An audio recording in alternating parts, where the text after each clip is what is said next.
Chapter है part 7।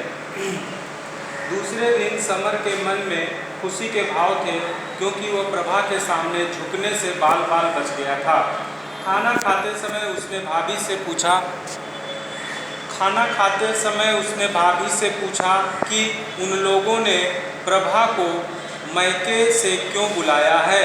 3 महीने की ही तो बात थी, क्या वे नहीं चाहते कि वह इंटर में पास हो जाए।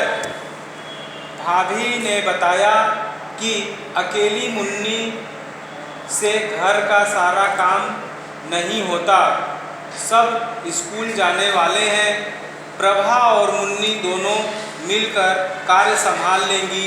अम्मा जी भी प्रभा से कोई ज़्यादा खुश नहीं है, क्योंकि उसने मायके जाकर हमारे परिवार के विरुद्ध जैसी बातें कही हैं, सब अमर ने आकर बताई। रुपए के भूखे हैं, ऐसे हैं वैसे हैं, बोलो अब तो यह तुम्हारा घर है, इसके बारे में ये सारी बातें उड़ाओगी तो बदनामी किसकी होगी। और रुपए के भूखे तो सभी हैं, कौन नहीं, तुम्हारे बाप नहीं हैं। समर ने कहा, भाभी यह सब तो ठीक है, लेकिन यह बताओ मैं क्या करूं। पर घर में 2 कमरे ही थे। समर पढ़ना चाहता था। उसने भाभी से कहा कि प्रभा के आने से वह परेशान था। भाभी ने प्रभा से इतना अधिक नाराज होने का कारण जानना चाहा। उनका वही उत्तर था, पहली बात वह अभी शादी नहीं करना चाहता था, दूसरी उसे प्रभा की सूरत से नफरत थी, दूसरे के कहने से वह उसे पसंद नहीं कर सकता था। भाभी ने व्यंग की भावना से कहा, पता नहीं तुम्हें क्यों पसंद नहीं।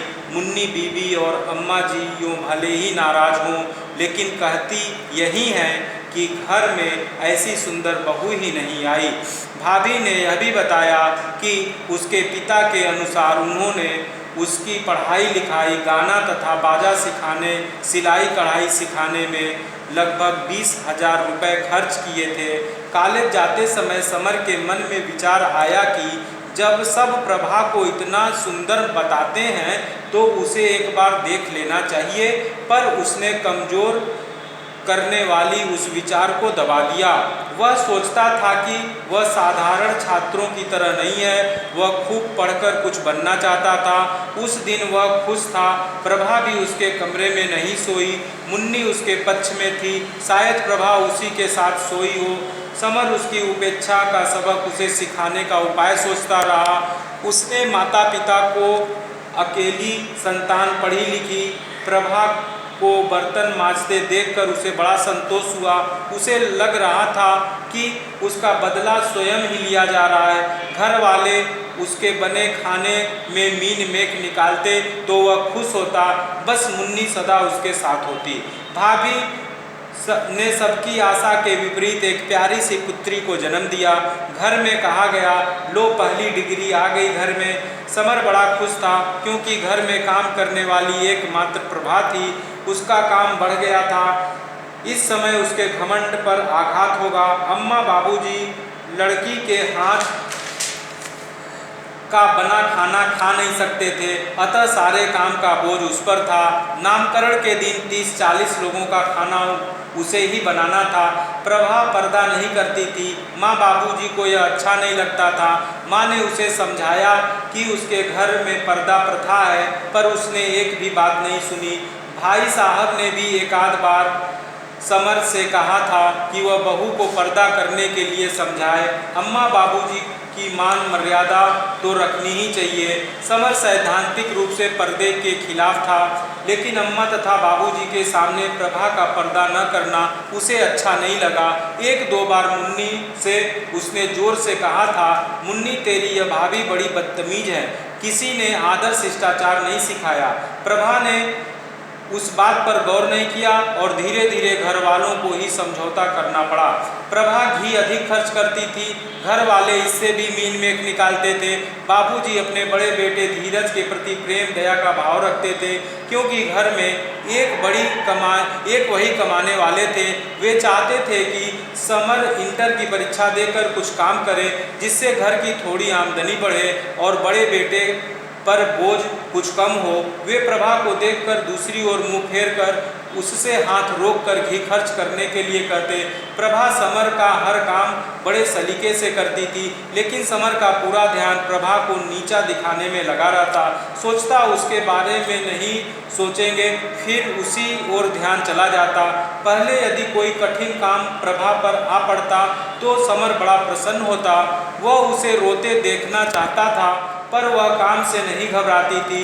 वह सर्दी के दिनों में भी सवेरे से रात तक पूरी गृहस्थी का कार्य स्वाभाविक रूप से करती रहती। यह सब देखकर समर के मन में एक विचित्र सी बेचैनी रहने लगी कि वह उसको कैसे नीचा दिखाए।